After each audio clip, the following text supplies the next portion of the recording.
Good morning, everybody. It's Monday, June 16th. Welcome to the Inside Edge. And there's an exceptionally close race for the state assembly in the 20th district where Ed Rodriguez leaves Sergio Granados by 105 votes in a staunchly Democratic district where the primary is likely to decide the winner.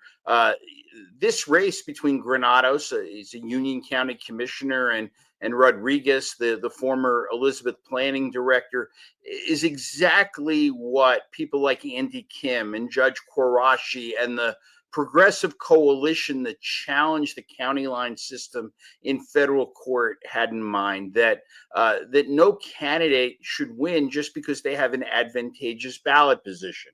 And Rodriguez, who would have been out as an off the line candidate 2 years ago, he leads Granados by 0.8%. Now, this race isn't over yet. There's still 707 provisional ballots left to be counted, and they won't all be counted. Some are from Republicans, other might be deficient.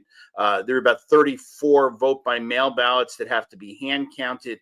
The deadline for late arriving VBMs properly postmarked is at close of business today, and the deadline for cure letters is on Wednesday. So who knows what's going to happen? And there is a decent chance that this race will wind up in court. And since the race is tight, and since in the Roselle Council race there's a tie right now, it's as good a time as any to walk you through what happens in case of a tie. And with another primary to be held, this calendar is incredibly tight. The deadline to file a recount is on June 23rd, and only after the recount can the results be challenged in court. It could take weeks for a judge to figure this out, and I don't know how long it would take for the appellate court to get through this.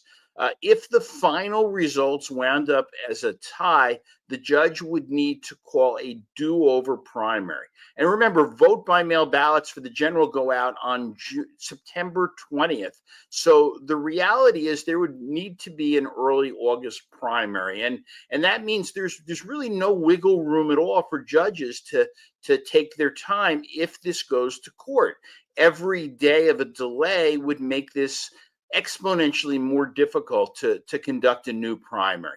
And whether there's a presumption of non-competitiveness or not, the Republicans running in the general election are entitled to know the identity of their opponent.